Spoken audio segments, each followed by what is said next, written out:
tėvas mano buvo savanoris, tai taip ir nuo mažystės visi tokie tėvo prisiminimai labai mums buvo įdomus. Todėl aš dabar stebiuosi, kodėl dabar tų išleistų knygų apie mūsų tą kovos kelią prieš okupantus yra jau nemažai išleista. Ne visas gal įdomiai parašytos, ne visi raštingi rašė, bet labai mažai kas domisi. Tuo laiku kaimo gryčias dažnai, pokario metais nebuvo tapetų, laikraščiais klijuodavo. Tai kai man mama duodavo tokią uždavinį išklijuoti kokią kambarį laikraščiais, tai aš pirmą juos perskaitau ir skaitau tuos straipsnius, apie kurie rašo apie anos 18 metus, tas kovas, tų savanorių būrimasis. Ir kaip mano tėvukas pasakoja, irgi apie tai būdavo parašyta, kai jie susibūrė kaimo vaikinai, neturėjo ginklų, tai iki Širvintų, kol nuėjo, prisirinka, užpuldavo tuos visus, tokius kolčiakais vadindavo, visokie karo likučiai. Tai ir vokiečių ten buvo, ir lenkų, ir rusų, ir nusinešė, kiek pakėlė ginklų. Na ir gal toje dvasioje tokioje augus, tas patriotizmas anksti pasireiškė. Nes kai 40 metais užėjo rusai, tai jau mes buvom tokie nusiteikę, ne tik šeima, bet ir kaimo vaikai. Ypač mokiniai susirinkdavom pas tokį žydą Mentkę Šiaulėnų miestelyje. Jis radiją turėjo, klausydavome žinių ir kai užėmė vokiečiai Klaipėdą, tai mes buvom pasiryžę važiuoti vaduoti. Na paskui žiemos laikas, 41 metų žiemą tą skaitysi. Tai aš sugalvojau, tiesa buvau perskaičius Stalino konstituciją ir tai reklamacijai, kurias aš pati parašiau, buvo teikiami tie vietiniai valdininkai, kad jie Stalino konstitucijas nesilaiko, liaudį skriaudžia mums, nepakartosiu, aišku, to turinio, nes aš jau jį tiksliai pakartoti neįmanoma tiek metų. Bet parašiau aš jų spausdintom raidėm, aišku, ne kokios mašinėlės, su ranka ir didelį glėbį. Ir turgaus dieną nusinešiau portfelį mokyklinį prisidėjus į Šiaulėnų miestelį. Na ir kur papuolė į ūkininkų vežimus ant turgaus, į valsčių, ten išdėliojau ant palangių ir tualete ir visur.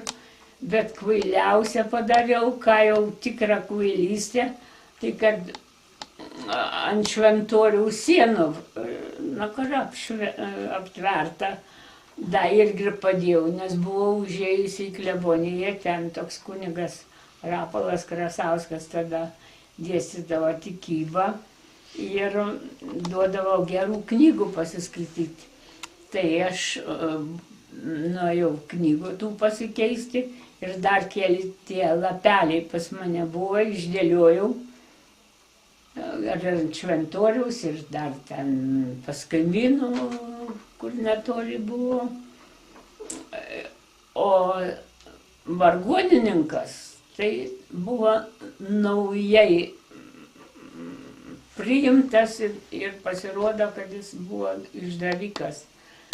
Ir jis mane įskundė, kai pradėjo ieškoti, kas čia galėjo tai padaryti.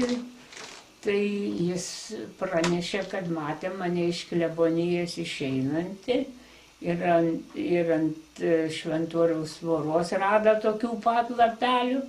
Na tai tuoj, aišku, jiems pasidarė, kad čia jau mano darbelis. Tai, kad mane ten areštavo, tai nieko būtų baisaus nebuvę. Bet kad areštavo ir tą mūsų kapelioną, ir dar buvo mūsų kaime mokytojas, tai irgi įtarė, kad aš 13 metų negalėjau pati sugalvoti to teksto. O jis pasirodo pagal tų skaičiusių gyventojų ir pačių tų valdžios vyrų, kurie mane areštavo, sako, kad nekvailai ten buvo parašyta. Na ir 46 metais ta ryšininkė, kuri mūsų rajone skaitėsi, vyriausia ryšininkė, ir mane supažindino su partizanais ir jie sužinojo, kad mano tėvas buvo savanoris, paprašė supažindinti. Na ir mes visų būrių, tas būrys nebuvo didelis, jeigu neklystu, turbūt 10 ar 9, ir dabar jau galiu suklysti tą skaičių. Atėjom pas mane į namus, nes tuos partizanus, su kuriais mane supažindino, tai ne mūsų namuose, o tos ryšininkės. Sverne, tamsią naktį, tokia labai lietinga, baisi, šlapi, atėjo, sušalė, bet kaip aš tam eilėraštį paskui parašiau, bet su šypsena drąsiuos veiduos, iš gimtųjų namų išvyti, kovoja tėviškės laukuos. Ir parėjom, susipažino su mano tėvais. Na, mano tėveliui labai jie patiko. Pirmiausia, kad domėjosi nepriklausomybės kovomis ir, na, tą tėvuką mano paliaupsino, kad jis jaunas toks būdamas, beginklis, naginėtas, susirinkę draugų ir ėjo kovoti prieš visokių ten buvo, ne tai, kad rusai, kai užėjo vieni rusai. Ten buvo į rusų, tada į lenkų, tie lenkai, sako, jeigu ne prancūzai, taip tėvukas sakydavo. Mes būtumėm tos lenkus lyg Varšuvos nuvyję. Tik kad kitas valstybės taip jau nusprendė, kad mes čia tokie pražioplį valdyti didesnė teritorija. Na ir jie pasinaudodami mano tėvelio palankumu paprašė, kad leistų pas mūsų namuose jiems pasidaryti slėptuvę ir apsigyventi, kiek jau mes galėsim, kad padėtume. Mielų norų sutiko. Na, o man tai teko tokias pareigas, na, kur jūs, aš neskaitau, kad jos didvyriškos kokias buvo, tik tai pavojaus, žinoma, buvo taip, kaip ir visiems sugautų su laiškeliu, tai Sibiras užtikrintas arba kalėjimas. Jau šalta, lapkričio 7. taip niekur negaliu dingti pusnugę. Kai jau apsižiūrėjau, kad tą nusivedė areštuotą, o jau iš mūsų išėjo kareiviai, iš mano namų, tada sugrįžau, bet nieko negaliu rasti, kuo apsirengti. Popieriai nudrėksti nuo sienų, sviestą suko mama ir partizanam virė tokios obuolinės košės, kaip mums vadindavo. Tai iš spintos mėtė drabužius įpylė į grėtinę, į tą karštą košę ant tų rūbų. Tai man nėra kuo persirengti. Na, dar kitam rūbui mažiau kur kliūva, suradau dar batus, tais pačiais kailinukais. Skarelę sunkiai radau, nes skarelės buvo dedamas į dėžutę, jis visą dėžutę įsinešė. Na, tai toks mano buvo iš namų pasitraukimas ir teko 3 metus iki arešto, kur diena, kur naktis. Na, toks žymesnis nuotykis buvo mano pavojingesnis, tai yra, kad buvau Biržuose pas tolimus giminės ir tas giminaitis buvo Šaulių būrio vadas. Ir jis turėjo naują uniformą. Tai man sako, dabar jau matyt, man jos neteks naudoti. Tai tu, sako, vežk savo tiem žemaičiam partizanam, nes jeigu čia biržiečiam atiduosit, kurį nors areštuos, tai paskui pasakys, iš kur gavę. Na ir jie buvo pabėgę, bet kai visą turtą, viską švariai išvežė, atvažiavę vežti jų pačių nerado, tai viską iškraustė, paliko tik senutė, 90 ar kiek tai jai metų buvo, gulinčia, nevaikščiojančia, o mane tai areštavo. Bet aš prisistačiau kaip tarnaitė. Tai palaikė 3 paras ir išsiuntė ieškoti tų jau šeimininkų mano. Na, aš jau pažadėjau surasti, aišku. O kai suradau aš juos, žinojau, kurie yra, ir papasakojau viską, tai tas giminaitis, mokytas žmogus, ir, sakyčiau, ne tik protingas, bet ir gudrus, kaip jie galėjo paimti be šeimininkų turtą.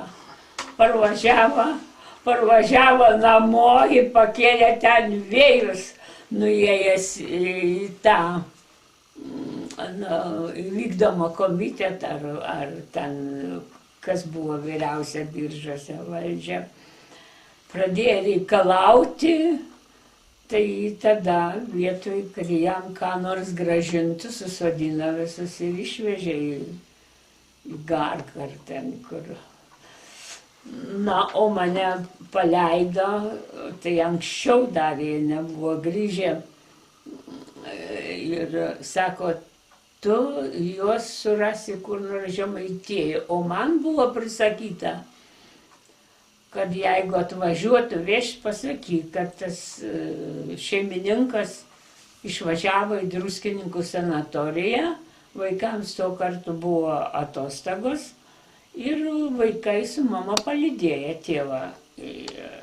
O kurie dabar yra, tai važiuokit į Druskininkus ir ieškokit. Aš tai nevažiuosiu, aš nežinau, kur tie Druskininkai. Na ir, o jeigu pamatysiu, jau buvau per duris išėjus, sugrįžau ir klausiu. Sakau, na, jeigu aš juos pamatyčiau, ką man vėl atvažiuoti į Biržus, pasakyti, kur jie yra. Ne, sako, gali nevažiuoti savo milicijai pasakyti. Na gerai, sakau, nes aš jau kitas iki nevažiuosiu taip toli.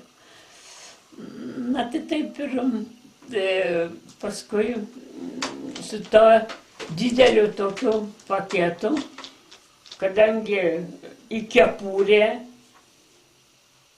ir diržas, ir švarkas, viskas, kai susipakavo, gavosi nemažas toks ryšulys. Atvažiavau į Šiaulius, ten turėjau tokią irgi prieglobsčio vietą, pernakojau, važiuoju į Žemaitiją. Ta savininkė palydėjo mane, savininkės duktė tikrai, iki stoties. Ir prisistatė prie mūsų toks vyriškis, kalbina, čia jau taip, simpatizuoja, susipažinti kviečia, o ta nekvaila mergina buvo. Sako, jeigu mes su kiekvienu sutiktų, eitumėm į pažintis, tai, sako, paskui mūsų būriai sektų. O aš atsiprašiau, sakau, man yra neatidėliotinas reikalėlis, o čia biškiau už namą užeiti. Na ir gerai, jie nieks neprieštaravo. Susistabdžiau prie stoties sunkvežimį, bet tas vairuotojas pasitaikė irgi Dievo siųstas, jau ne taip savo, neeilinis. Man pasakė tik tai greičiau Kabarokės. Na ir dūmėm link Kelmės. Kelmei paleido, einu nuo Kelmės link Tytuvėnų. Man reikia ten tus kelius praeiti. Pasivyję su pora arklių, ūkininkas, na ir jis pats pasakė man, jeigu neklystu, kad sėskis. Ir aš buvau vasariniu paltuku, nors tai buvo kovo 20, jau gal 8, kadangi 24-5 vežimas buvo.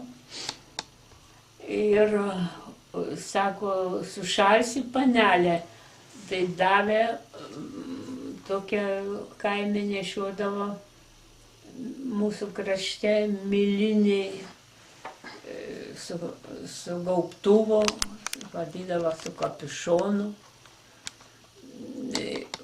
Užvilka mane su tuo, o mano ryšulį užmetė šiaudais gale vežimą, o mes kartu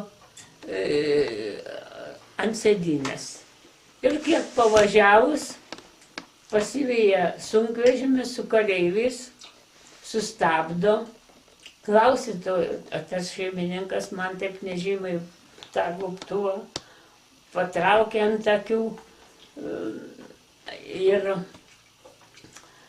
klausė iššokęs karininkas, ar nematyt čia tokios merginos, pasakė kokiu paltu, vasariniu rudu paltu. Sako, mačiau, Kelmei dar labai nusistebėjau, kad tokiu šaltu oru apsirengus taip vasariškai. A čia nepraėjo, ne, sako, nepraėjo, aš ją mačiau turguje. Nu, tai apsisuko tą mašiną ir nuvažiavo. O tas jau šeimininkas sako, tai tavęs panelė tikriausiai čia ieško. Sakau, dabar daug kas bėga, daug ką ieško. Tai ar toli eisi, nu, sakau, kiek vežti, tiek ir važiuosiu. Sako, na, iki Tiškonių toks kaimas. Sako, link Tiškonių. Gerai, sakau, bus į Tiškoniai, man kaip tik ten jau nakvynę buvau nužiūrėjus. Dabar einu toliau, lenkiu Šiluvą, nes miestelėje Šiluvos buvo išklijuota, ar tuo metu dar buvo tas popierys išklijuotas su mano paieškom ir su nemažo atlyginimu už mano durną galvelę. Tai negaliu pasakyti, nes aš aplenkiau miestelį ir ten prasideda pušinai. Per karo metą gerokai apdegę, bet vis tiek miškas. Ir žiūriu, priešais ateina kareiviai. Na, žinoma, kojas jau man aptirpo, nėr ko girtis. Jau įsigandau tai kaip reikiant. Na, bet nutaisiau linksmą miną. A jie man sako, mergužėlė, kur eini, ar nebijai bandito? Sakau, tik ką jūs tiek vyrų su šautuvais ir dar neišnaikinat bandito? Na ir taip pasibaigė, jie nusijuokė, jie neatėjom į galvą patikrinti, ką aš čia tokį didelį paketą nešau. Tai taip, dar man reikėjo nuo Šiluvos 12 kilometrų nueiti. Na, jau ačiū Dievui laimingai. Ir ten nuėjau pas ryšininkę, kurią žinojau dar iš namų, kada dar namuose, Stalmokose gyvenau. Ir manęs nuvedė pas partizanus, aš atidaviau tą ryšulį.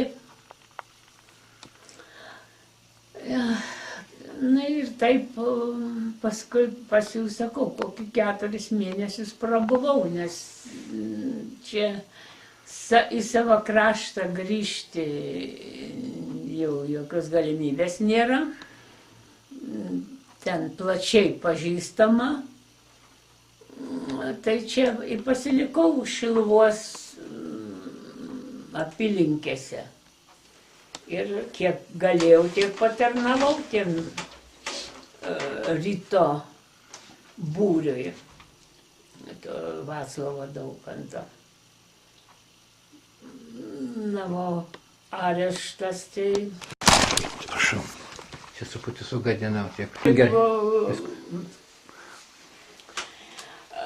Reiškia, aš į tą ryšulį su šaulio uniformą atidaviau rytoj Vaclovui Daukantui, būrio vadui. Ir kadangi neturėjau kur dingti, tai jie mane pakvietė pas jų pasilikti. Na ir kurį laiką pasilikau. Tai čia toks, nu gali už 2 ar 3 dienų buvo toks įdomus ir pavojingas nuotykis. Atnešė valgyti kaimo gyventojas.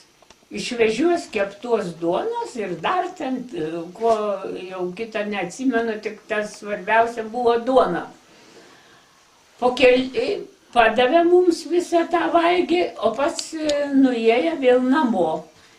Tik tai už kelių minučių atbėga, sako, supa kareivių labai didelis būrys ir link jūsų eina. Na, o mes buvom susikūrę lauželį, kadangi vyrų kojos buvo šlapės pavasaris, tai kovo pabaiga, visur šlapė dar kur eini. Na ir vadas davė komandą, pats miško pakraštys apaugęs labai tankiom eglaitėm, vyrai į eglutes, mes į priekį niekur nepabėgsim nuo tie kareivių. Čia pat lauko, reiškia, linijos, jie čia nepuls prie krašto ieškoti. Ir mes taip ir padarėm, kaip vadas įsakė. Aš jau buvau išmokinta išardyti ir moment sudėti atgal kulkosvaidį. Ir gulėjau pasislėpus šalia to kulkosvaidininko. Atsiminiau, kad jis pasidžiovė savo autos ant aglučių ir kad mes ne visą duoną pasiėmėm, o duoną šviežiai toli kvepia miške. Sakau, aš šliaužiu paimsiu tuos autus ir paimsiu duoną. Dar mane norėjo sulaikyti, sako, o jeigu jie tuo tarpu jau bus peržengėt, įžengę į tą mišką, nes mes beveik pakrašty ir buvom tą lauželį susikūrę. Na, reikia rizikuoti, nes iš duonos tuoj atseks savininką, duona šviežia. Pavyko man, nušliaužiau, pasičiupau tos autkojas, pačiupau tą duoną ir sugrįžau. Ir kareivis prie kareivio, bet kad ten toks tankumynas tų aglučių, jie taikėsis, kur rečiau praeiti į pro mūsų šalį, netoks didelis būrys. Bėgo ir nubėgo atkišę šautuvus tolyn, o mes laimingai išvengėm kautynių ir tuo kartu viskas baigėsi gerai. Paskui persikėlėm kelius kilometrus į Durpyną pusę. Ten pastebėjo vienas kundikas. Mes ten nakvyniai buvom pasiruošę, įnakvojom. Tokio seno dvaro apleisti pastatai. Atėjo viena moteris, anksti rytą, pasakė pavardį, bet aš jos dabar neatsimenu. Sako, šnipas išjoja ant arklio iš Šiaulėnus, tai, sako, jis pastebėjo jos. Tada jau mes ėjom tolyn link Tytuvėnų į Durpyną ir jie atvažiavo su keliom mašinom, bet jau mūsų pėdas buvo ataušusios. Ir vienas toks humoristas sako, būta, bet išeita, gulėta, liko tik šilta vieta. Tokia iš to. Na, tai laimingai ir tą kartą ištrūkom. Nes priesaiką buvau davusi tiems pirmiesiems partizanams, kuriuos supažindina Paulina Morkytė iš Stalmoko kaimo. Iš to paties mano gimto kaimo anksčiau buvo artimi kaimynai. Na ir į tas pagėgius nuvažiuodavau, pabūdavau ir į Biržus, ir, na, kur rasdavau, kokių nurodydavo, patys partizanai surasdavo kokią patikimą žmogų. Nes ta mano sveikata nelabai kažkokia buvo, kaip ant žemės gulėti. Na, paskui tą plaučių uždegimą gavau. Ir tą nuo spalio mėnesio iki birželio 50 metų, birželio 17, tai kur diena, kur naktis buvo. Na ir išvažiavau į tą susitikimą, kurį man jau, į kurį liepė važiuoti. Bet privažiavus Lydavėnų traukinio stotį, man reikėjo išlipti, nes traukinys jau važiavo kitą kryptim, negu man reikėjo eiti į tą vietą, kurioje buvau paskirta.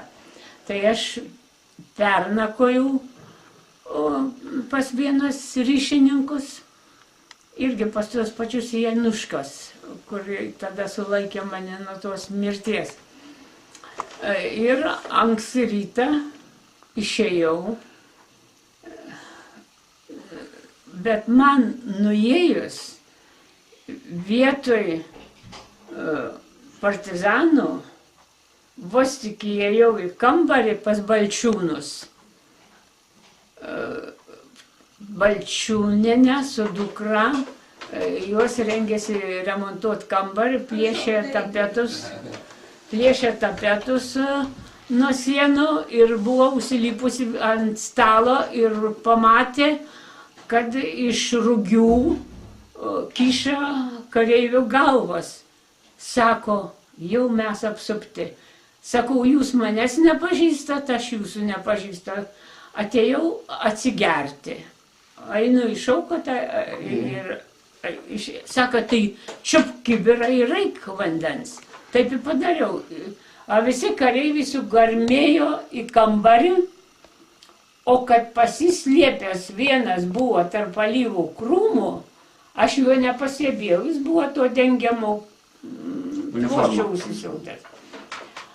Ir sako, kai Dievas nori žmogų nubausti, pirmiausia, jam atima proto. Aš labai daug turiu tokių, jeigu būtų galimybė papasakoti, tokių situacijų, kad sunku patikėti, kaip aš iš jų laimingai išsisukdavau. O tą kartą ant tiek protas susimaišė, iš kišenės išsiėmiau savo tos popierius, eilėraščius, ir ten buvo apie tą Morkytę Pauliną, mūsų vyriausią ryšininkę, apibraižę, nes man kito būrio, dabar jau net užmiršau, kaip tas būrys vadinasi, labai prašė, ką nors parašyti laikraštėlį apie tą garsėją Pauliną. Įdėjau į kibirą ir semiu vandenį. Galvojau, kad tie popieriai nuskęs. Jie taip greitai neskęsta. Na, pasisėmiau vandenį ir einu į kambarį su vandeniu. Įėjau ir paskui mane įėjo tas kareivis, kuris buvo pasislėpęs alyvų krūme ir kažką pašnibždėjo. Ir keli kareiviai ir jų vyresnysis išėjo visi, o aš taip protėliais pasakiau, aš bėgsiu. Ir pastačius virtuvėje kibirą su vandeniu šokau per langą, langas buvo atidaras, bet ten už lango iki krūmų buvo suarta dirva, šviežiai suarta, gal ten pūdymas. O krūmeliai ganėsi arklys baltas. Sakau, aš iki to arklio dabėgsiu, tai jūs mane tiek ir tesugausite. Ir pradėjau bėgti ir kadangi ta žemė minkšta, o šaudė į mane, kiek visur zvimbė kulkos, tik nei vienai mane nepataikė. Tik jau jaučiu, kad pradėjo į viršų šaudyti, nes iš tų krūmų kareivis prie kareivį ėjo man priešais, vorą tiesiog vienas prie kito. Na ir aš tiesiai jiem į rankas patekau.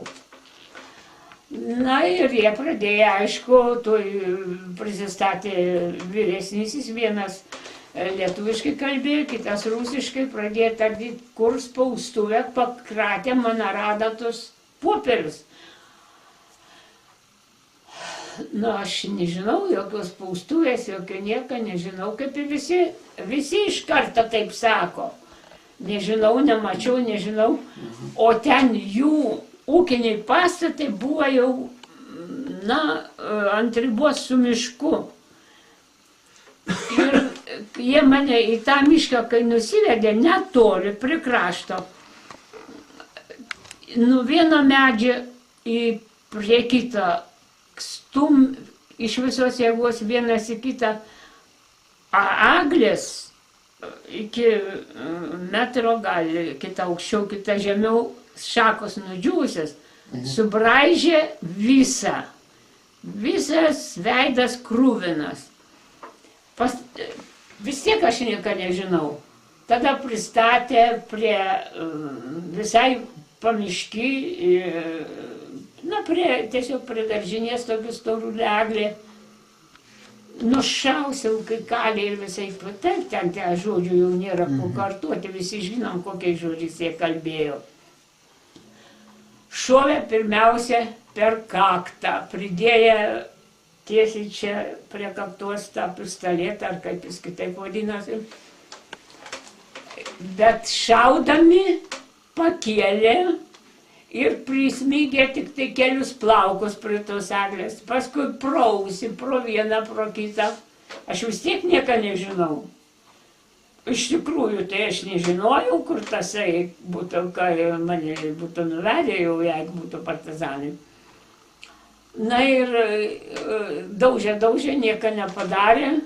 Tai tada į sunkvežimį surakina rankas už nugaros ir įmetė kaip maišą kokią. O ten buvo vežtas žvyras. Tai kai ant to kraujo prilipo visą, tai ką aš buvau panaši, tai jau aš pati nežinau. Na ir nuvežė į Šiluvą.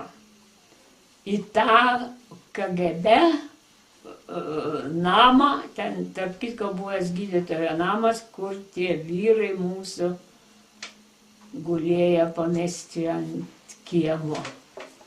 Ir prasidėjo tardymas. Tardė rusas. Aš apie jo žiaurumus nenoriu nekalbėti. Neišvardinsiu jau. Bet paskui jau tas daužė.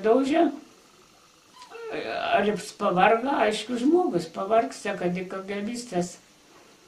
Atėjo lietuvis. Tuo gerai atsimenu pavardį, tik užmiršau vardą, Juzeliūnas. O gražuolis. Geltoni plaukai, banguotim baltiniukai, tokie šilkiniai žydri. Veidrodis stovi kaip prieškambarį, kaip daktaro namas buvęs. Dar plaukus pasitaisai, eina, mandagiai pasisveikina. Aišku, rankos nepadavė, tik labas pasakė. Ir nemušė jis mane, nei piršto nepridėjo. Tai kaip buvau pasodinta ant tokio kampelio, 3 centimetrai. Tai viskas laikėsi ant kojų. Kojos pasidarė fioletinės. Aš žiūriu į rankas pasidarė tokios storiausias. Ir iš viso baisiai, tas drabužis mano sudraskytas ir aš pati. Paskui jau tas išėjo, paliko sargybinį. Tas sargybinis lietuvis, skrybas, sako, aš taip, kai žiūriu į rankas, sako, tavo ir veidas toks pat, kaip rankos. Ir jis iš savo kišenėlės įsiėmė mažą veidroduką, įdavė man pasižiūrėti. Iš tikrųjų, aš savęs nepažinau. Na ir paskui vėl tas atėjo, rusas ir taip per visą naktį pakaitom su tuo lietuviu. Bet tas lietuvis, kai ateidavo, man duodavo atsisėsti normaliau, bent ant pusę taburetės. Tai buvo penktadienis, tai penktadienį į šeštadienį visą naktį ir visą dieną ir į sekmadienį tą visą naktį. Paskui sekmadienį jau tardymo nebuvo, tie žiauriai skribai išėjo ir atėjo į sargybą pagyvenęs žmogus. Tai jis labai žmoniškas buvo. Nes prieš jį, tiek aš nemegojus, aš užsnūstu. Tai jie man duoda čia va į pasmakrį, aš ne kartą liežuvį prisikandau. O jeigu nukrentau užsnūdus, su visa taburetė, liepė iškelti taburetę virš galvos, tai kiek palaikysi. Na ir daugiau pasikeitė, tas jau neliepė tos taburetės man kelti į viršų ir iš viso leido atsisėsti, skambina sumai, kaip sakydavo, jau vidudienio mišiom. Ir buvo pakylėjimas, dabar negirdžiu, kad per pakylėjimą skambėtų varpai. Jo, anksčiau skambėjo. O tada skamba varpai ir man atrodo, stoviniai taburetės nelaikau rankose, nieko normaliai stoviniai miego nenoriu. Kad man kažkas pasakė, kad viskas bus gerai. Staiga taip nurima širdis, taip pasidarė man gera labai. Na ir, o tas senukas sargybinis vis vaikštinėja apie langus, žiūri, kad kas neužeitų, nerastų mane stovinčią arba normaliai sėdinčią. Paskui įeina taip greitai, įneša man lauknešėlį. Sako, senutė tokia padavė. Aš supratau, kad tai mama kokia daugiau senutė paduos. O tai senutei tai buvo 50 metai. Braškių, pieno dėjusi. O jis tas sargybinis dar į duonos tiesą. Dar atpjovė nuo savo man lašinių brizelį tokia. Tai va, tai buvo, o pirmadienį rytą jau vežė mane į Raseinius iš Šiluvos. Kadangi aš čia, nieką nežinau, nieką nemačiau. Tada tas lietuvis, tardytojas, palydėjo mane iki mašinos, o rusas tardytojas jau sėdėjo kabinoje. Ir sako man, ko sako, taip piktai žiūri į mane, juk aš tau gyvybę išgelbėjau. Būtų, sako, tavi skribai nušovė. Jis nesakė skribai, aišku, jis sakė, liaudės gynėjai būtų tavi nušovė. Sako, tai aš liepiau jiems į viršų šaudyti. Sakau, labai čia jau jūs man gerą padarėt. Kankinat, tik aš dabar panašiai, o paskui į Sibirą ištrimstė. Tai jis su pirštu man į rytų pusę parodė ir pasakė, sako, yra kelias ant ten, yra kelias ir ant čia. Sako, nemeluok per tardymus, taip elkis kaip Šiluvoje. Ir sako, viskas baigsis gerai. Reiškia, Šiluvoje aš nei vieno žodelio neprisipažinau, o sukūriau tokią istoriją. Tai knygelė yra parašyta, kad Biržuose aš tarnavau ir ten apsirengiau senutės tokiais ilgas sijonų, o mane normaliai sportinė suknelė tokia areštavo tada. Ir iš savo rūbų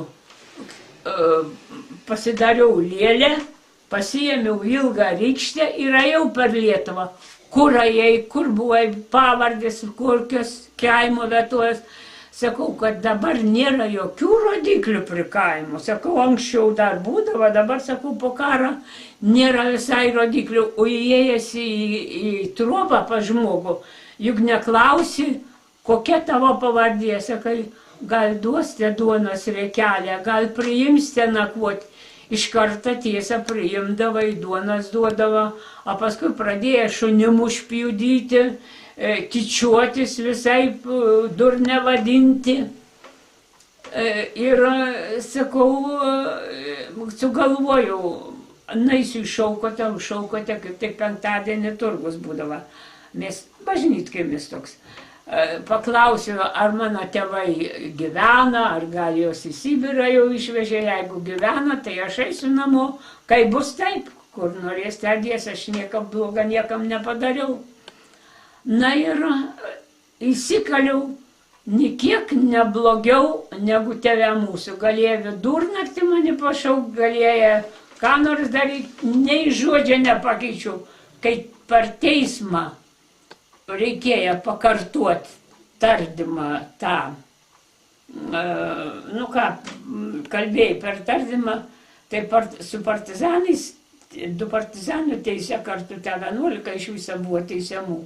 Aš jau buvau anksčiau nuteista Maskvos pati viena, tai mane buvo Maskva priteisė man 10 metų. O paskui tie partizanai, kaip pasakė, kad mane pažįsta, tai prijungė mane prie jų bylos. Bet tie partizanai, jie gyveno pas mus ir jie to nepasakė. Tik jie pasakė, kad vieną kartą buvo užėję paprašyti valgyti, tai aš prisipažinau, kad aš daviau duonos kepalą, bet ar ten tie buvo žiogai, jų pavardė tikra tokia, slapyvardė, tai viena Šaktas buvo, kita Alunta.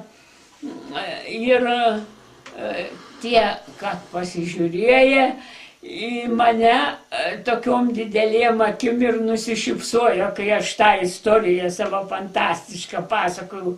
Bet jie turėjo patikėti ir patikėjo. Ir kada buvau aš pradėjus pasakoti pirmoji daly, kad kai įteikė tą statusą Laisvės kovų dalyvį, tas kariškis man liepė pas Kodytę nuvažiuoti, pakeisti kovų dalyvio. Kad parašyti kitą, Kario savanorių. kad kario savanorių pateistų.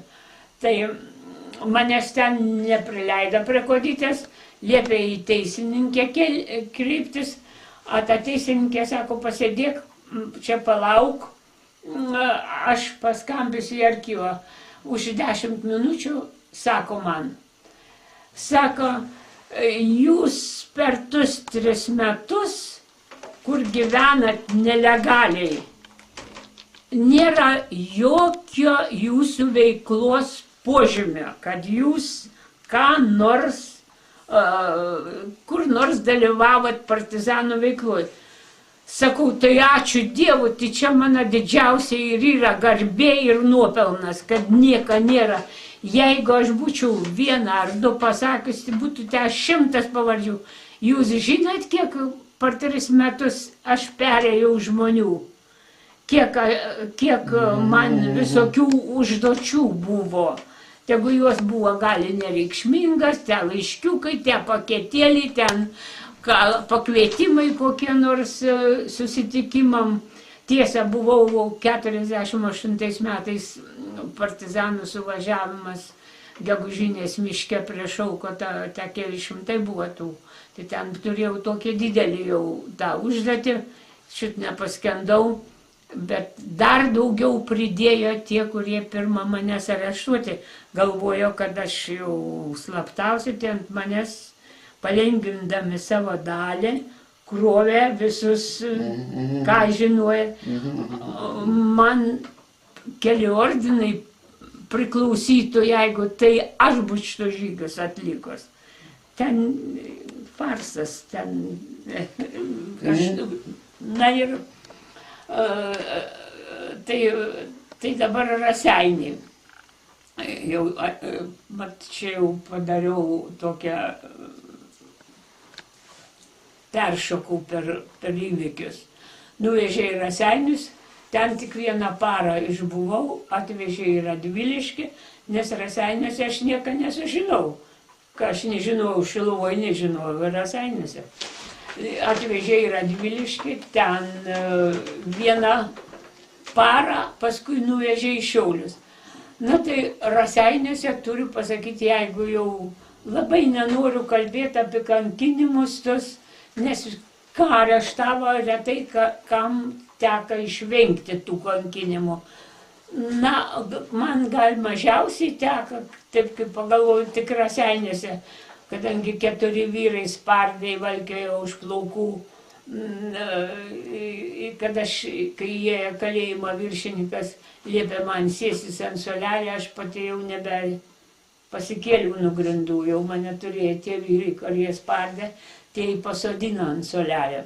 Sako, vyrai, gana jau šiai dienai.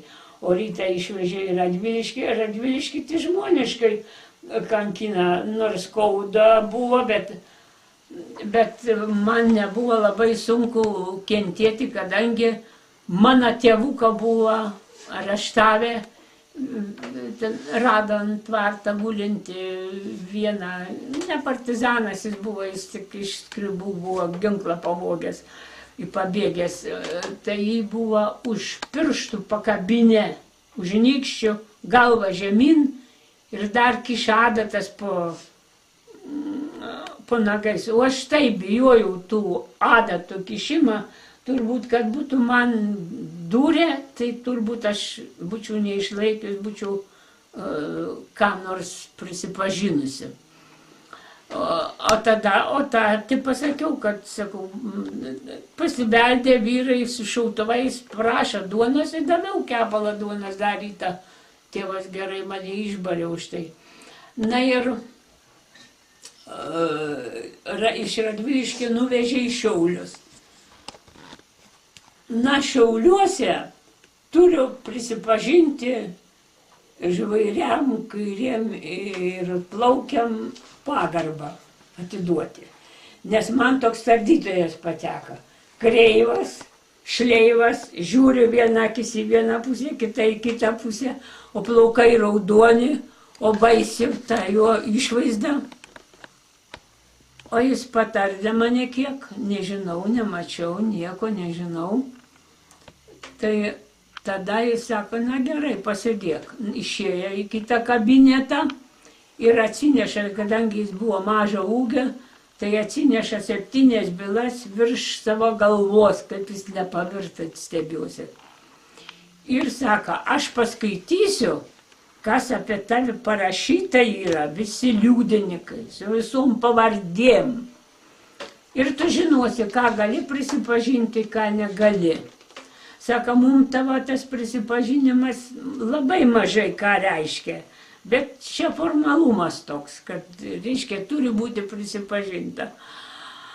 Na ir paskaitė, kitus pažinau iš pavardžių, kitus asmeniškai pažinau, kitų ne.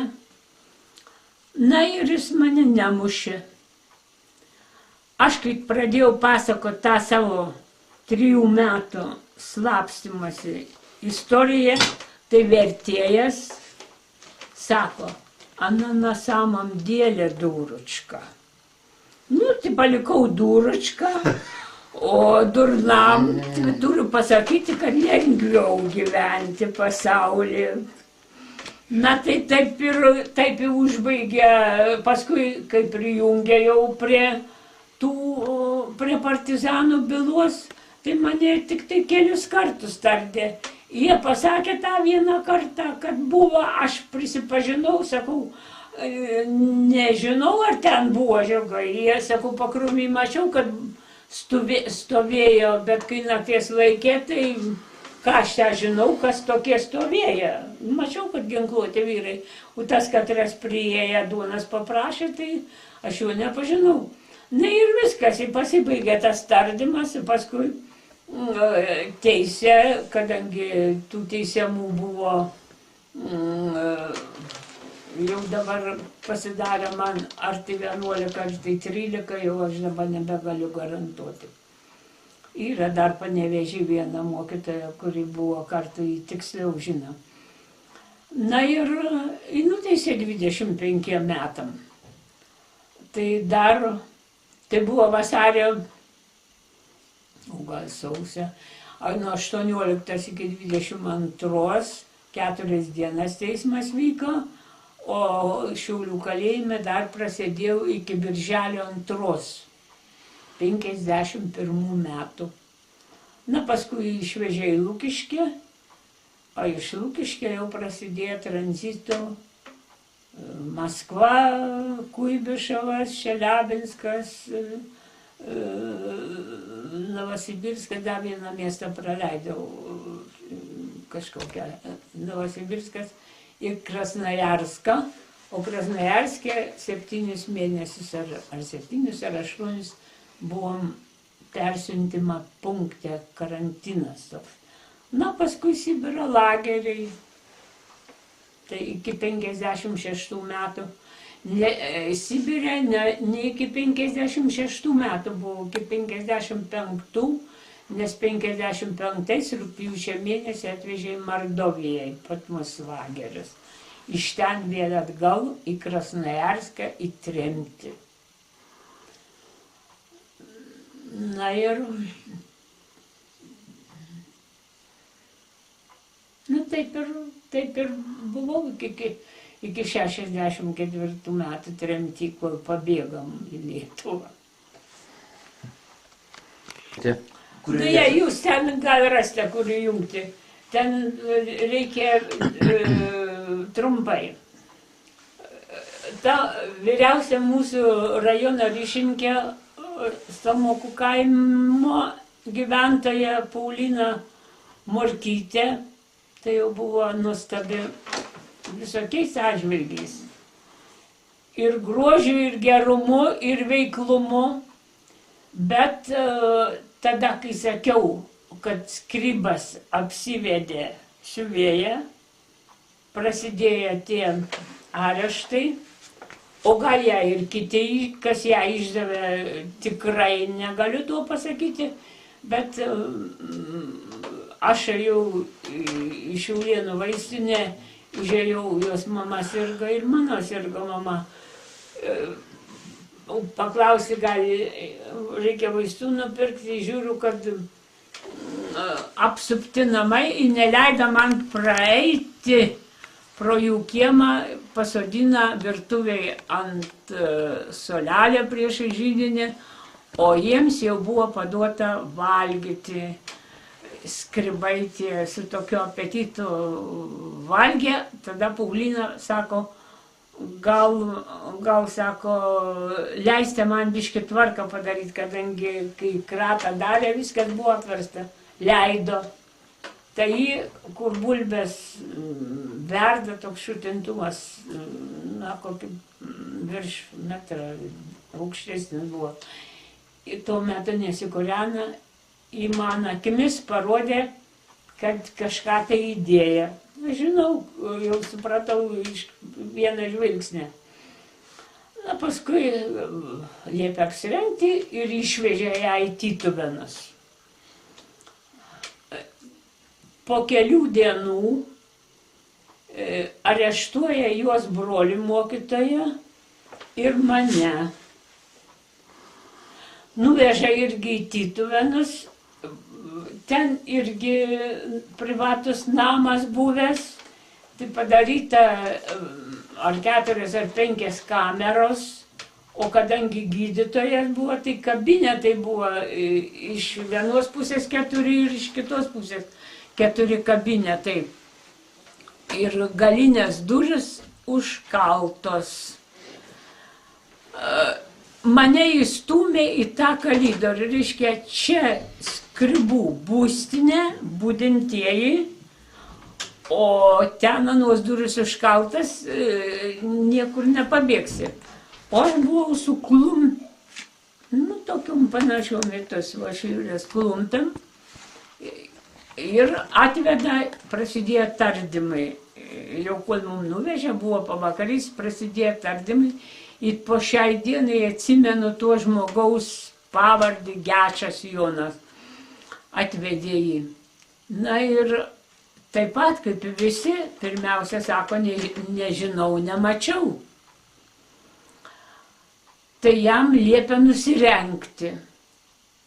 Kai jį tada aš nusirau kojas, o tas kabinetas nuo durų buvo antras, man netoli eiti. Klumpes palikau kampe su vilnoniam kojinėm, priejau klausytis prie durų, kadangi aš viena tame kalidoriu, nieko daugiau nėra. Ir dar tarp kitko jis tamsus, net lemputė ten nežibėjo. Na ir jį pradėjo mušti, kankinti. Tada jis pasakė 4 pavardės. Vieną gyvenančią Tytuvėnuose, tai kai mane paleido, aš nuėjau jai pasakyti, kas ją išdavė. Ir mušė tik jau jaučiu, kaip pila vandenį, girdisi, parduris girdisi. Atgaivina, daugiau jau jis nieko gal nebežino, gal suprato, kad tas prisipažinimas nieko nereiškia, bet jis daugiau nieko nepasakė, tos 4 žmonės išdavė. Tada jį išvilko į kalidorių, ant galą nebevilko, gal kad būtų labai jau daug kraujo, tiesiog lašėjo, kaip nešė, neštė jį išnešė. Bet nebeapvilko viršutinių rūbų su apatiniais. Tada mano galvelė suprato tokią mintį, kad prisipažinimas nieko nereiškia, nepalengvina padėties. Tai tas man labai palengvina tardymo metu, kada mane iš tikrųjų areštavo. Na ir paskui jau mane pašaukė, bet nebegaliu pameluoti, nežinau, ar tą pačią naktį ir kitą, kad ten beveik savaitę išlaikė.